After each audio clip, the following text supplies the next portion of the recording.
tour of lower body self-virtual myofascial release, or it's kind of an application of you using props versus a practitioner, like a therapist's hands. We're using props to create some overall wellness to the connective tissue that is covering all of our muscles, as well as some of the connectors that are attaching, like bones to muscle or muscle to muscle and such. So as we kind of go along with this lower body self-myofascial release, I'll kind of sprinkle in some, general information. Some of it's pretty nerdy, anatomical dialogue about the muscle groups that we're working, as well as some of the nuances about our connective tissue. So for today, what you're going to need is one block, or something like a thick book, or even like a box. And that isn't like a game changer necessarily. If you don't have it, we can do without. But I'm going to want you to have 2 balls, and these myofascial balls can be like a tennis ball. They could be lacrosse balls. If you have myofascial balls, great.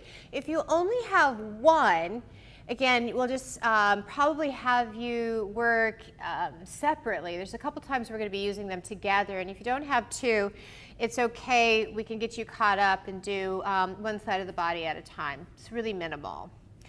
So we're going to get started actually with our feet. So take one of your myofascial balls, and I'll just refer to them as myofascial, even if it's, again, lacrosse or a tennis ball or something similar. So for just our purposes, we'll just call them myofascial balls. So we'll start with the right foot, and I want you to place your right heel onto the mat. Then the ball is going to come right to the middle of your foot, width and lengthwise. So this is around the plantar fascia, and this is actually kind of a familiar area for a lot of people because of the commonality of plantar fasciitis. So just start leaning in and back, just kind of bringing this weight shift, and your heel is down so you can pin the ball down. Then pause here, stay. So this is just a simple technique called compression. And there shouldn't be sharp shooting pain, but it should be dull and achy. Then start to cross fiber. So the fibers of the plantar fascia runs vertically. So you're going across fibers, like you're brushing in between the teeth. So just do this for a few rounds of breath. So plantar fasciitis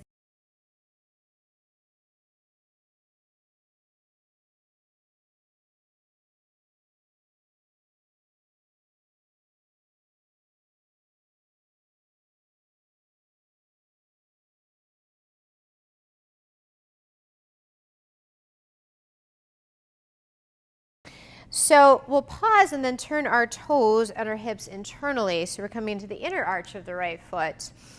And this might be a little bit more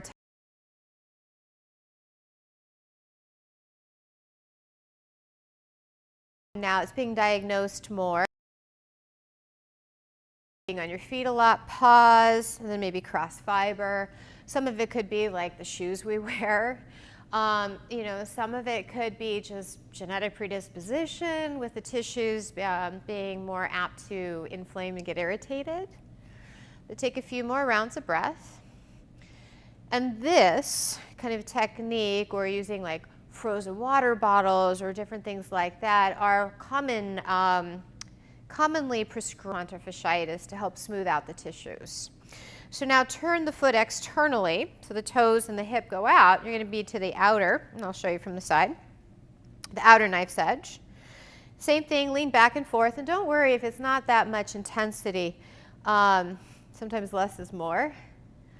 Take a couple more rounds of breath, but this is a really thick area of connective tissue, and it covers pretty much the sole of the foot. So take a moment, pause, and then cross fiber.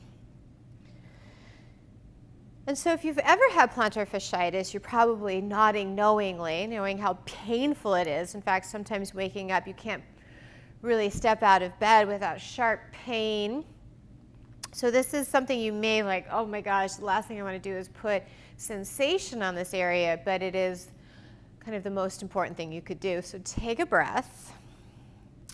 Then I want you to bring your myofascial ball to the base of the ball of your foot, right where the top of the arch starts to connect in, and then just rock a little side to side, kind of like a line or maybe even a little half moon or crescent moon kind of thing, and then start to crawl up onto the ball of your foot.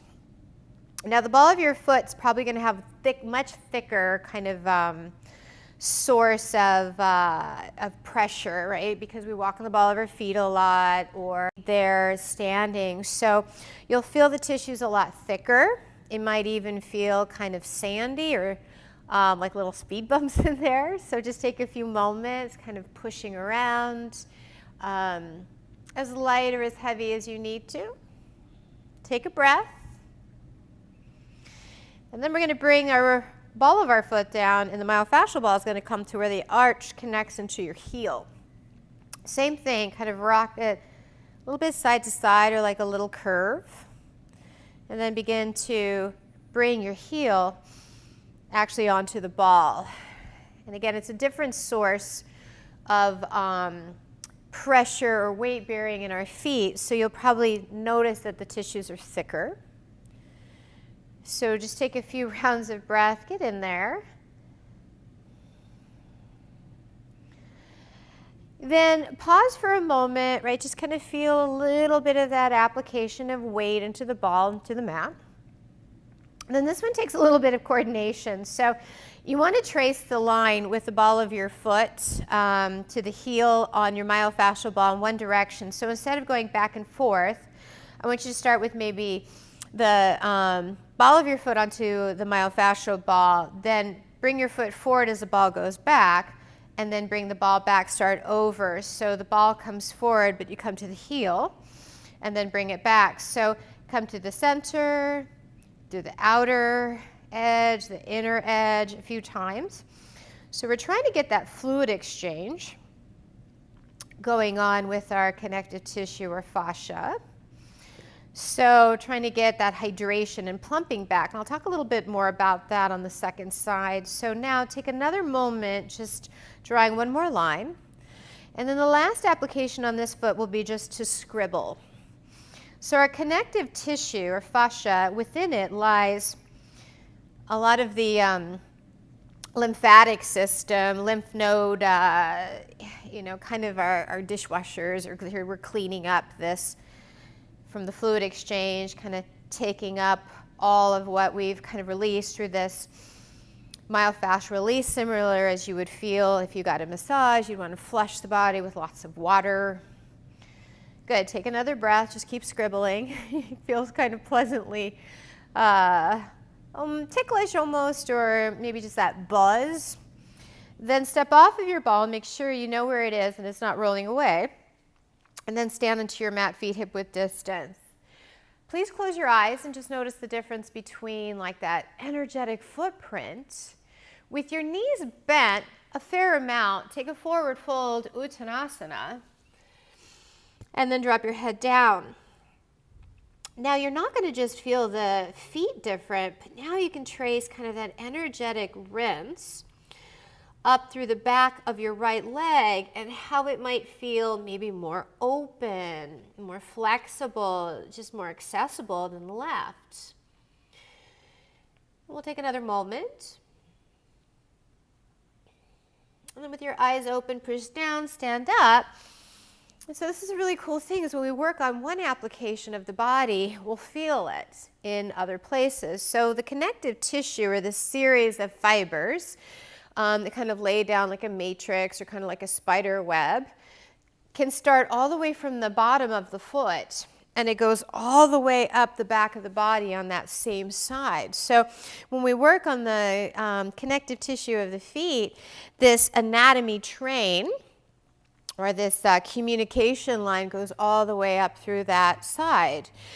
And we're working right now a lot on our superficial back line, or that top level of the anatomy train tracks. So we'll do the other side. Start with your left heel down. You know, and the connective tissue is kind of like, fascia is like a bodysuit. So heel down, lean back and forth, just kind of applying pressure back and forth. And so as we talk a lot about what these fibers are, these fibroblasts, or these kind of bundles that lay down, and fascia helps us with glide, right? Put my forearms there as I glide. Take a breath, pause, and then shift it side to side. So it helps us with that glide. It has a cushion. It helps protect. It's kind of a form of communication in our bodies. Take a couple more rounds of breath as you cross fiber the left side. So, this is really intelligent and now being looked at as its own organ system, like a huge organ system, very similar to the idea of skin. It's a very large sheath that covers us only underneath the skin and the fat layer, our adipose layer. So now turn internally, come to the inner arch. This might feel more tender as you lean back and forth. Take a couple more rounds of breath as the hip pivots in. Take a nice pause there, compression, and then cross fiber. So they've done brain studies. They've actually watched people over and over in finite detail as they're walking along. That is, right-handers, they tend to have a little bit less straightening of the left side leg in their gait as they walk, putting more weight. So take a breath, pause. And then slowly switch to the outer arch. You're going to turn the left toes, left knee out externally. And so what that does in those brain studies, as you begin to lean in and out, over repetition, right, over years of doing that with your gait, slightly more emphasis or less emphasis in weight bearing on one side, then we start to build up a little bit more of that sensitivity, or a little bit more of those thicker connected tissues. The fibroblasts have been laid down thicker to stabilize because there's just more impact. Pause, and then cross fibers. So I think the study says something around 70–80% of right-handers will feel more sensation on their left because their brain is actually changing the way that their body moves. And you might say, well, that's not true for me right now. And again, there's some, some percentile, but it's pretty phenomenal. I've been teaching myofascial for a few years, and take a pause. It's usually around 70–80% of people in the workshops are like, oh my gosh, you're right. Lefties are like saying more sensation on the right.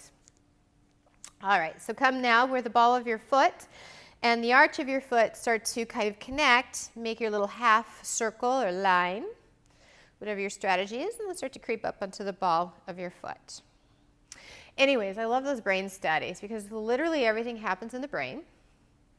And then there's nerves as well underneath this connective tissue. So there's that information being sent, lymphatic system, right? This big use, or this grand use of this connective tissue that we're only still starting to really understand.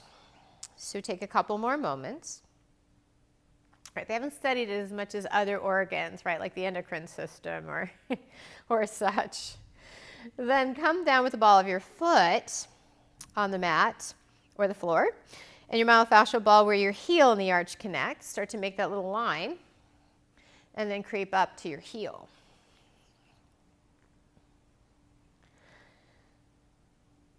So fascia is made up of a ground substance, kind of a recipe of sorts. There's these different things that'll be familiar to you.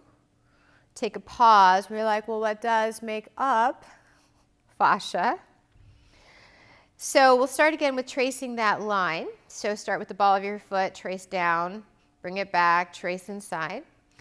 So the components of this watery gel-like substances are elastin, collagen, and hyaluronic acid.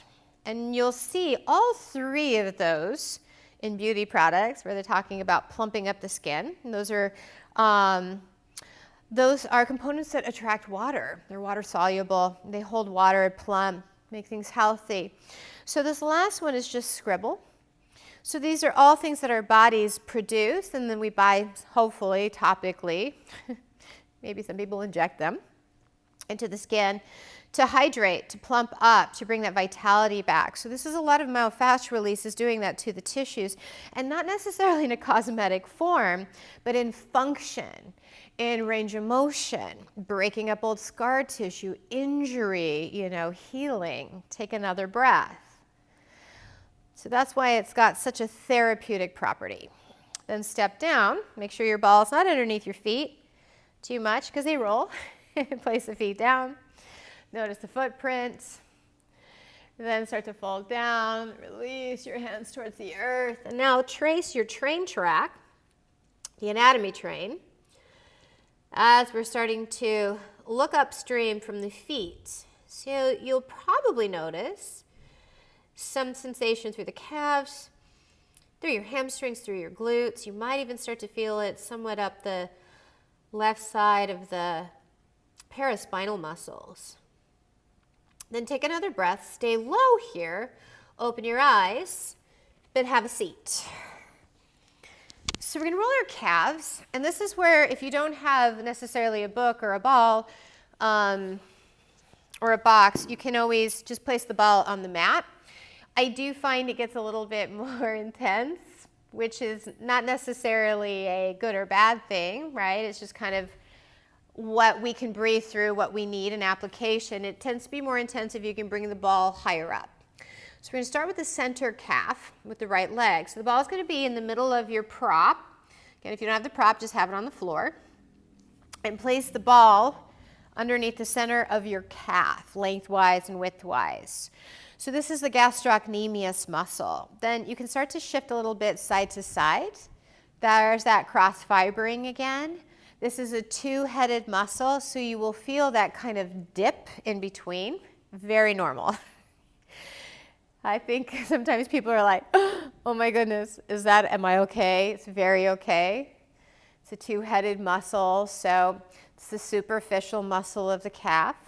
You can bring the ball down a little bit lower, but let's not come to the tendon, the Achilles tendon. Let's stay more on the beefy part of the gastroc. You can rock a little bit towards the inner part and the outer part, but still staying posterior on the back. So do that a few more breaths. I'm going to bring the ball up closer. I'm not going to be underneath my kneecap. Still going to be on the fleshy part of the calf. Then I'm going to take a breath. Now we're going to roll internally. So you're going to turn the right toes and right hip in. And then start to get a little bit more intensity. So here we start to catch a little bit more of that medial or inner part of the gastroc, but we get a little lower, a little deeper. Start to find that deep back line with the soleus, which is the intrinsic or the stabilizing deep calf muscle. And this is where some of you, like runners, anybody who jumps a lot, wears heels, or has just a really active lifestyle, you might go, wow, this is getting a lot more intense. So should not be sharp or shooting, should be dull and achy. Oh, take a breath, maybe find one spot, lean in. Whew. Now we're going to go externally. So turn your right toes, right hip out. I'm going to get these lateral calf muscles, the peroneals. So again, the muscles of the muscle fibers run up and down here. So you can glide with the fibers. You can cross fiber. Just kind of experiment. There's no really cool, refined way to do this. Some of the movement is, I don't know, you might feel a little silly, on the faces you make, but this is all part of the fun of myofascial release. Good, take another breath.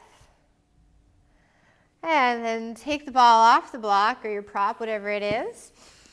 Take a very loose uttanasana, or loose Paschimottanasana, seated forward fold. So knees can be bent a little bit. I don't want you to reach for your end range fold, but I just want you to fold and then feel, or with your eyes closed, the Antara Drishti, see without seeing, how the two legs feel different. And where that energetic difference maybe continues or stops along the posterior chain of your body. So our back line has two. It has the superficial back line, and then it has the deep back line. So we got that deep through soleus, a little bit of soleus experiential tissue release. So try the other side, left calf, center.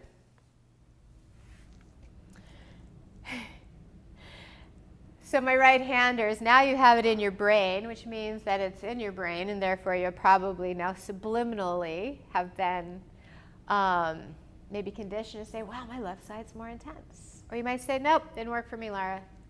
It's not. Oops. So just continue on feeling this two-headed gastroc, right? That divot in between, completely normal, coming higher or lower, going with or against the tissues. And take about 3 more breaths. This one is always, I think, such a easy one to do because our calf muscle is so dense, and it just gives us a lot of opportunity, and we pretty much all know and familiarity how to find it. Some of these areas we'll have to get a little bit more strategic. So take another breath. Now we'll come internally. So I'm going to turn my left toes, left hip in, and I'm going to catch that inner medial calf region where I might start to sneak underneath some of the gastroc and catch the soleus, the intrinsic deep muscles. And now this side is absolutely more intense for me, and I don't run. And I don't jump much, but I walk, right? I stand. So we're all going to experience different levels of sensation. Take 3 more breaths. Whew. We're all going to have our own idea of what is too much, what is not much as far as application. Take another breath. And now we're going to externally rotate. The toes and the knee and the hip go out, so peroneals. The peroneals. So you can either go with the fibers, you can cross them. This is actually a region I think sometimes we don't realize is such a dense region of muscular calf stabilization as well. Right, helping us to keep the feet and the knees, from going rogue from one another. Take 3 more breaths. And exhale for 2. To be honest, the calves are one of my favorite ones. I always feel like my legs are so refreshed. Feet and calves, heavenly. So take the ball away. Set it off to the side just so it stays. Take a loose Paschimottanasana. Close your eyes or soften your gaze so you can let your gaze go more almost like you're looking upwards and feeling, right, experimenting and experiencing. 2 more breaths. What you can't see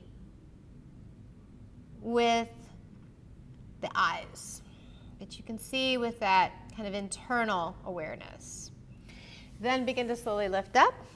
So another option, we're only going to do a little bit of it right now just because I don't want us to overdo the calves, but another option is without the balls, and this one does get, in my opinion, a lot more intense because we're talking about edges here versus round surfaces, is you can take your block, put it on, right, one edge of it. So I'll put the one edge on the floor, one edge into the calf, then I'll take my opposite foot and hold it there. That way I can just kind of lean back and relax. And then you can roll through the, right, through the internal, through the posterior, and through the lateral sides. Whew. And then this is a lot more intense because of the angles. So again, you can kind of go up, higher, but please do not roll underneath the knee. You can go a little lower, but again, stay off Achilles tendon. And try and just roll side to side. And again, it's a little bit, maybe some a little more fireworks. If anything is sharper shooting, though, back off. Okay, so we'll just quickly do the block on the other side, just so you can experience it. So place the block on one edge on the mat, one edge to the calf, and then kickstand the right foot out so that you can hold the block there. And this one feels a little more speed bumpy, because we can get in a little deeper. Now I have to say, for some people, this is too intense, and more is not always better. Sometimes a lighter hand, or being maybe even a centimeter or couple millimeters off of an area, can still benefit that general, like that big adhesion, where the fibroblasts have laid down more connective tissue as a way to kind of overstabilize, and they become what we refer to a lot of times as knots or adhesions. All right, so come off of the block. There's always ways to enjoy that one. All right, so another one we can do is, I tend to prefer to roll myofascial connective release of the hamstrings with a foam roller, just because I don't like to push onto any of the origin or attachment sites, like around the glutes or around the posterior part of the knee. So I'll just show a kind of a cute little trick, or I guess cute's not really the idea, but it looks kind of simple, looks kind of enjoyable, can be really awful. Variation to get just towards the belly of the hamstrings, so we're not in either of those origin or insertion points. So you're going to put the ball on your calf, then you're going to eyeball and make sure that the very center of your hamstrings are on the ball. Like I said, you're not up where the attachment at the glutes are. And then you can sit back. And it's really unpleasant. But it can feel kind of nice. And we'll just stay here for 5 breaths. If you need less weight, bring your hands forward, maybe on a block. 4 more breaths. So you've got 3 hamstrings. You know, you're probably right there in the semitendinosus region, the center one's my guess, but you never know. Everybody's kind of different, how they sit. I'm leaning a little bit just so I don't just crush the side. Then I'm going to take the hips up. I'll move to the side to show you left side. I'm going to place the ball right there in the calf, and then tuck my toes under so I start to lean back, and I'm in the center of my left hamstring region. And I'm going to not necessarily need the same amount of pressure. Again, according to the brain studies and how we walk or sit or lean or favor our bodies. 5 more breaths.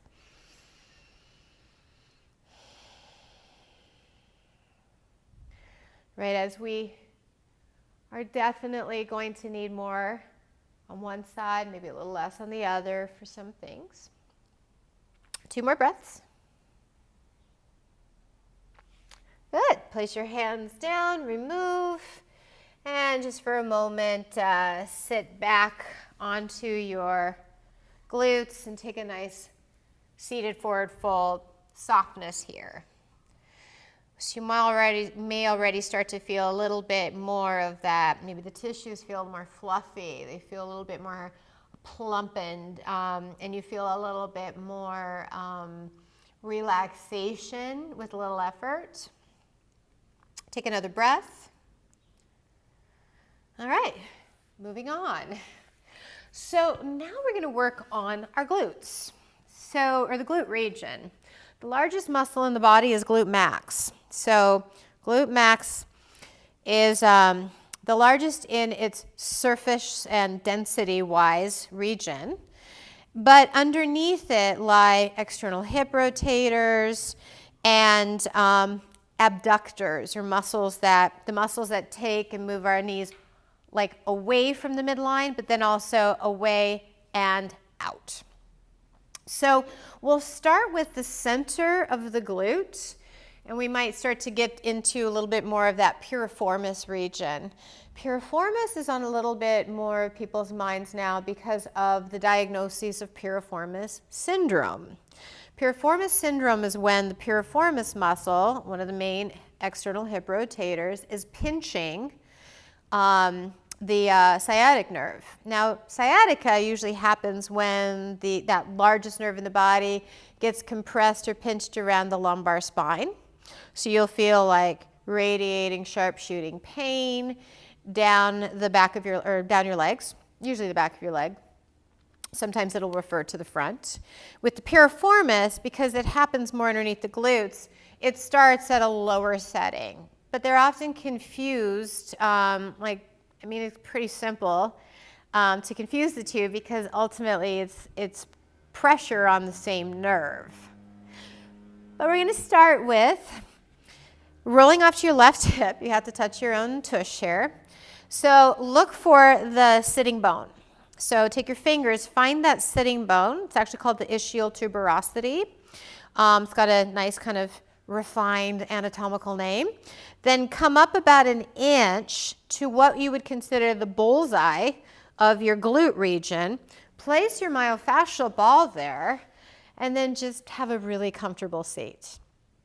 And I say that facetiously, but take a breath. You can use your hands and your feet to keep you lifted out if it's too intense, or you can drop down. Now we'll work with the external fibers, so we'll work rolling with the fibers. So as you're starting here in the center, roll your knees to the right, and you're going to come as you fan this piriformis muscle, the externals fan out, and then you'll roll back in, and it becomes a really good time. It becomes so enjoyable. And you might say, well, Lara, is there more? Of course there is more. There's always an and then in yoga. You can cross your right ankle. So that'll help give you that figure four stretch. And then you can roll with the fibers. So you're getting some of the glute max, you're getting these external hip muscles. Again, we talk piriformis, but there's gemella, inferior, superior. I mean, there's a lot going on in here. So don't try and figure it all out. Just go with the flow. Take 5 more breaths. Kind of get in towards this kind of generous region. Just generous because it's kind of a larger muscle as far as like its coverage, but its density as well. So take another breath, maybe find a spot that just could use a little extra love. If you've got the ankle cross, push up, lift off, and then just for a moment lie back. Like you're going to go into bridge pose, but you don't. So I just want you to experience what you experience here. Like you might notice the structure of your body is different. You might even notice that, again, there's that energy or that circulation. So let's switch sides. Switch sides. So roll off to your right hip. Find that ischial tuberosity sitting bone. Then come up about an inch. Make your way onto that general region. Now you might say, gosh, I don't need to cross my ankle here, or I do, and I didn't the other side. So again, I want you to just experiment first with rolling externally.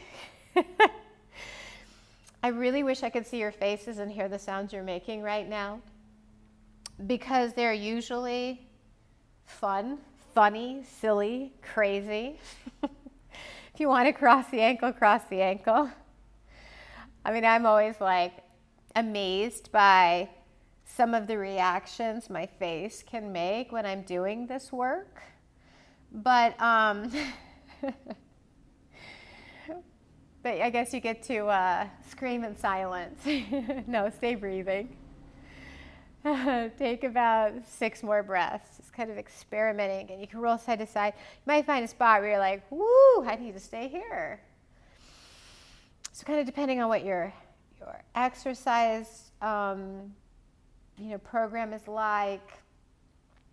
Some of you are doing the 15-day challenge. Maybe you were doing a lot of external hip stuff yesterday. You're like, whoa, holy moly.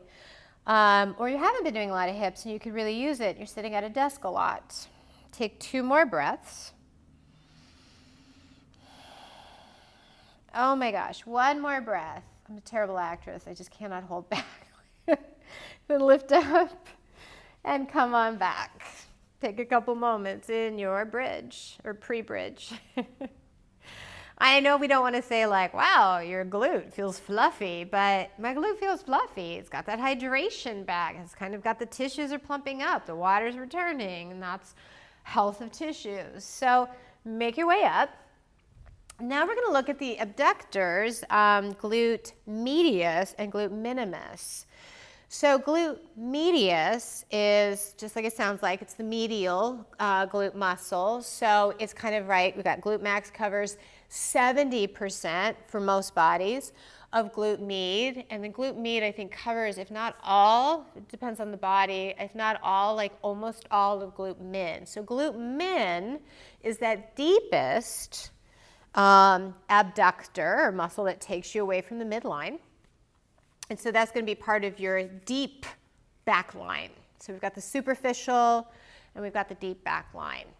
So kind of an easy way to find that is maybe come to these chin down, knees down variation of like you're coming into camel.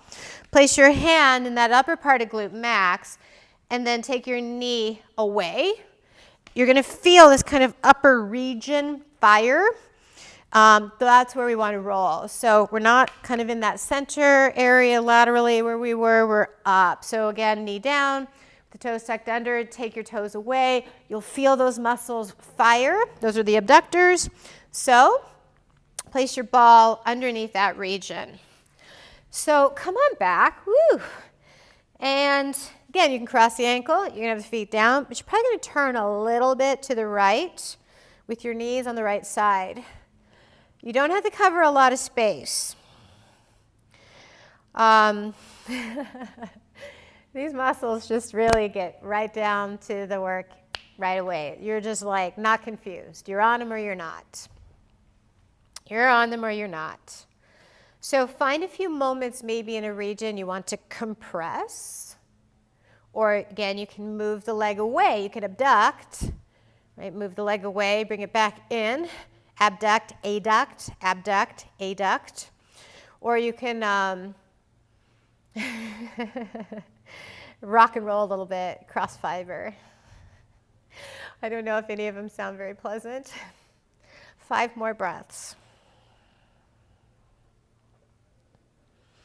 So these muscles help us a lot with standing wide leg forward folds, Upavishta Konasana, seated wide leg forward folds.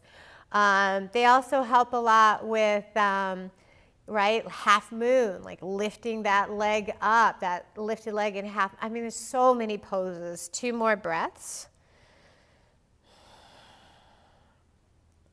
And then slowly roll off, then come down again like you're going to come into bridge, but you don't.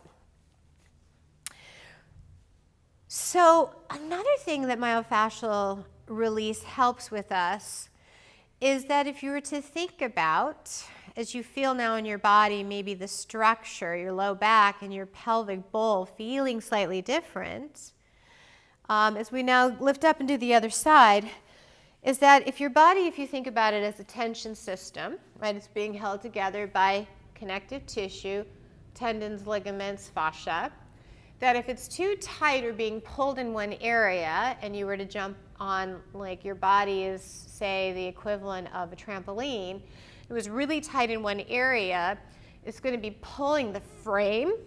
And obviously your experience will be either like 0 bounce or almost no bounce, and compensation in one area of too much bounce, too much pull, too much load. So again, find that region. You can always take your hand here. Maybe you've got the general idea, or move the leg away. And I'm going to come onto that area and lean a little bit to my left.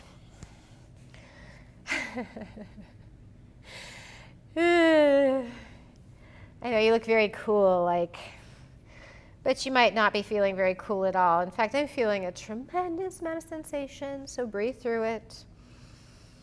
Whew, you can cross here. Ooh, I don't need to do that here. It's almost too intense for me, which I want you to honor that when it's too intense. I don't want you to think like more is better all the time, because it isn't always. Take about 5, 6 more breaths. Right, you can move, you can pin. Oh. 3 more breaths. So I've actually been trying to increase my activity load. I practice yoga every day, but I've been using like those exercise bands and kind of walking around my house.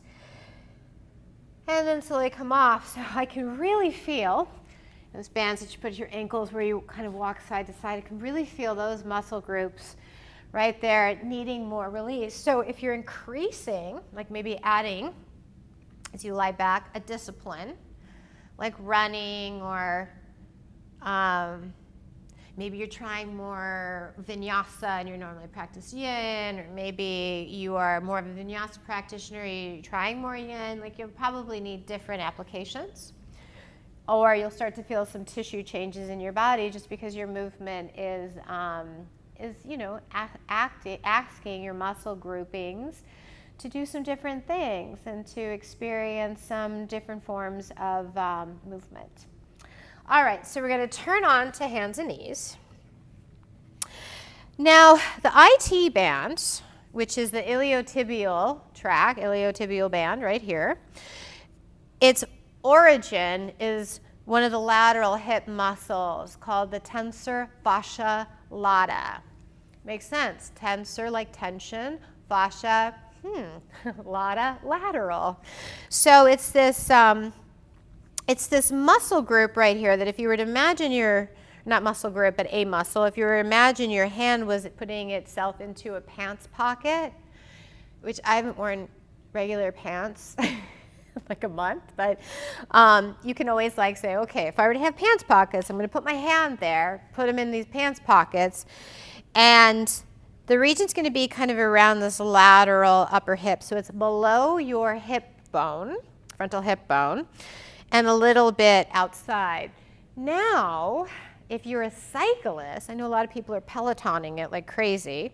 A lot of cyclists have this really defined muscle there. So some of you might go, just pop the leg, see it? One of the easiest ways, again, to get into it is to pretend you're coming into like a hands and knees tabletop. Place your hand like you're going to bring your hand into a pocket. Eyeball that. Then slide your opposite hand to that myofascial ball. Whew, and then lay on it. Now, this is another one of those muscle groups, or muscles, some of our groups where you're on it or you're not. It's not like, oh, kind of, sort of, not really, like, oh, I don't feel anything. If you don't feel anything, move around a little bit. Most of the time you need to bring it down a little lower and a little bit outer. So, so make sure that you're not just like, oh, I don't feel anything, because you won't be able to experience that. Now, again, you can cross fiber it, which is oh so enjoyable. You can even bend and straighten the leg, because again, if you're talking about the IT band holds up the knee, so I take my knee into flexion and extension, then the IT band is doing some contraction, and its origin is the TFL. So take a few more breaths, and you might say, wow, that's really unpleasant. 2 more breaths, but in a way that I think will benefit me. So lift up off of that, and again, just kind of come back and let your legs be somewhat neutral, and you might feel that there was presence of a ball, because there was. You might feel the energetics different. You might feel, again, like you can almost imagine the right side has more plumpness to it as far as a health sign of plump. And you might even just feel like your whole right leg totally doesn't belong to the left side at all, which I do. So we'll do the other side, pants pocket. It's pretty funny, the memes coming out right now, people are like, you know, like day 20, same pajama pants. I'm in leggings most of the time anyways, but pants pocket, right? Kind of find that region below the hip bone. Then you're gonna lovingly come onto it. Again, kind of sneak around. Woo! When you find it, don't let it go. Now when you find it, love on it by either cross-fibering it, or you can take the knee into flexion and extension. So search around here. You might need to go a little bit lower and a little bit wider than you think. Okay, we're not trying to roll the quadriceps right now. This is a lateral hip muscle. It also helps us to abduct. It does a lot of things. TFL's kind of a little worker bee. You can take 3 more breaths, but yet it's one of those muscles that a lot of people are like, I've never heard of it, or I don't know where it is, or I think I've heard of it, but I don't know much about its function. So 2 more breaths. Then slowly push up off of it, come back, have a seat.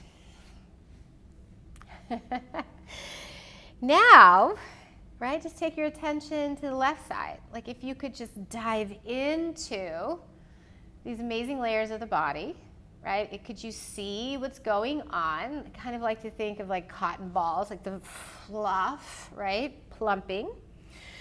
Okay, so now we're going to come down back a little bit lower, and we're going to roll the medial or and inferior, or the lower inner part of the adductor region. So the adductor muscles, those are the muscles that bring your legs inward. There's 5 of them.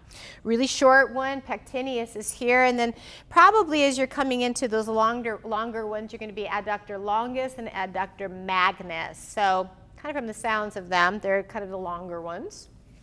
Now, they do, right, start to blend into your quads a little, and they will meet your hamstrings. This is all this kind of, right, this cylinder muscular bundle.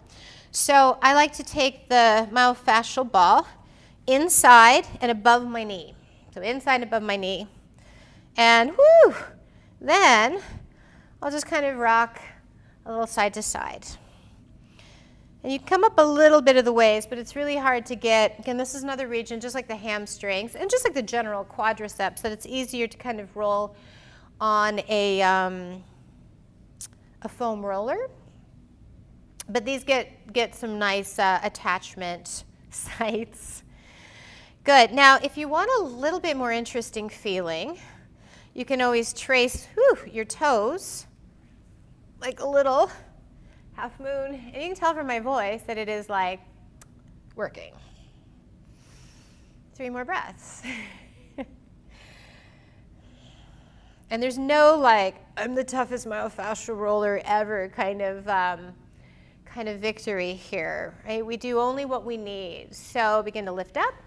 This would be one I think feels nice, that if you can just let your legs drop and you can kind of feel, I feel it in my right big toe. I can feel that hole, because we're talking again now about this inner line, right? This whole inner line. Soleus, then adductors. Let's do the other side. Take your ball. I'll move this way this time. It's a little bit easier to see. Some of these are like really not that easy to get into, or they take some strategy. I have to bring the foot out. And then roll with the tissues, right, with the fibers, or cross fiber, or again, toes, making this little moon, half moon.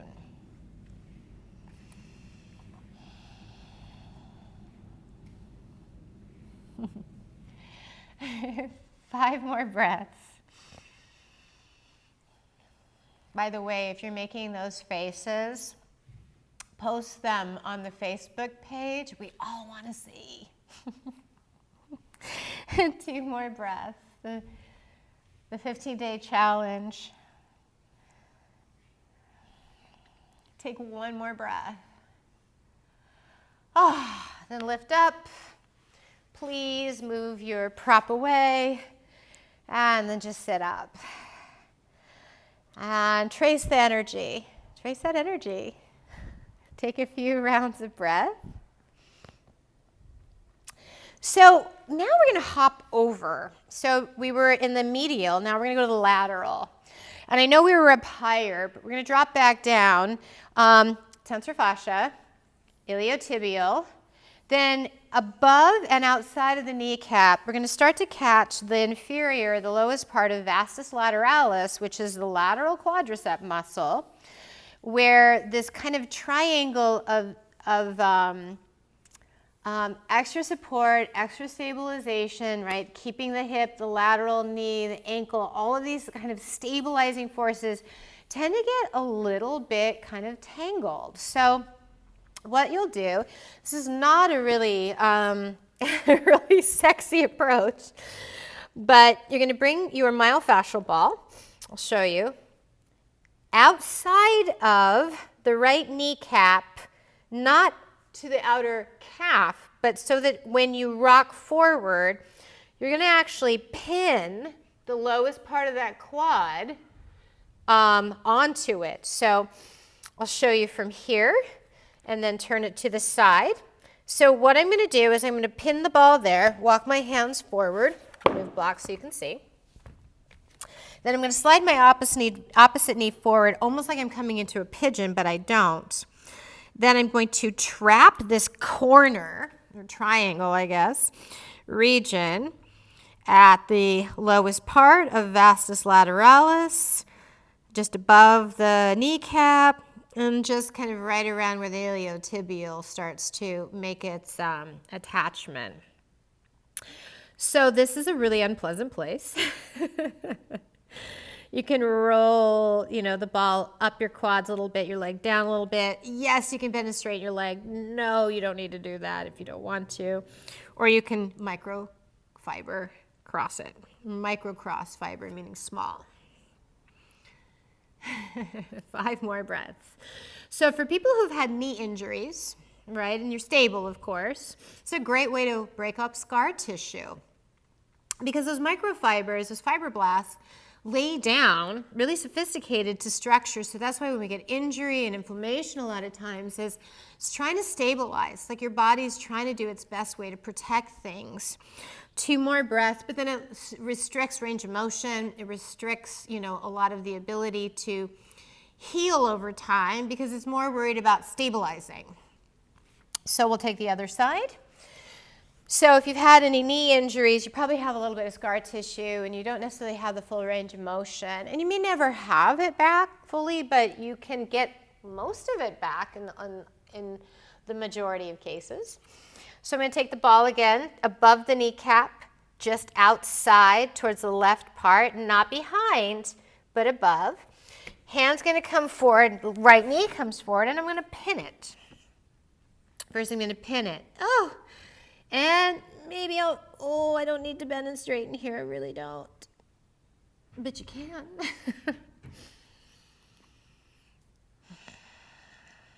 We are doing so well on time.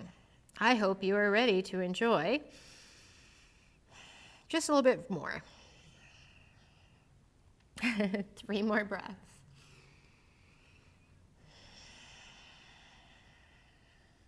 Exhale for 2.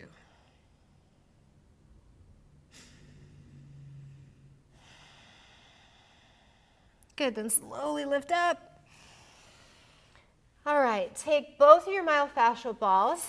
You're gonna lay on your belly, but I'm gonna show you from coming up onto my shins where we're going to start. We're gonna roll our hip flexors. So in the pelvis, you've got these frontal hip bones.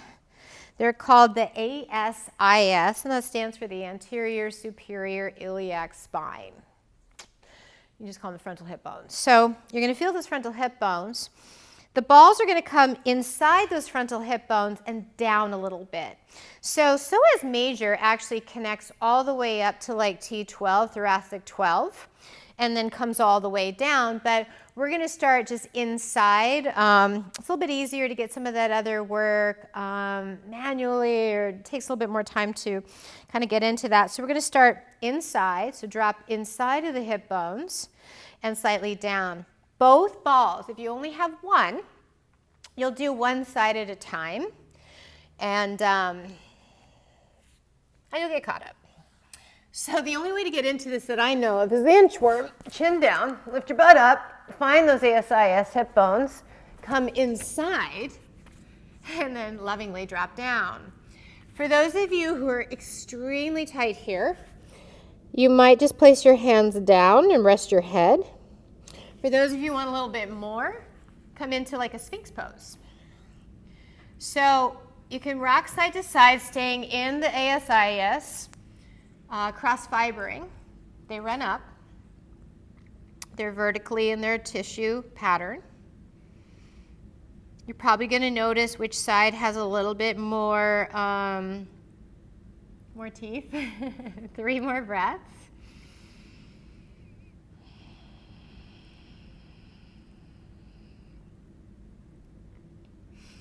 Now tuck your toes under. You're going to scoot forward about an inch, inch and a half or so. And the balls are going to come down right into kind of the center middle part of what we can feel as our frontal hip flexor. Sometimes people can reach through, underneath their anterior muscles, but they're pretty deep. These are definitely deep stabilizing muscles. They help, connect the pelvis to the spine. So as you rock side to side or maybe up and down with them, we sit a lot. These weaken and shorten.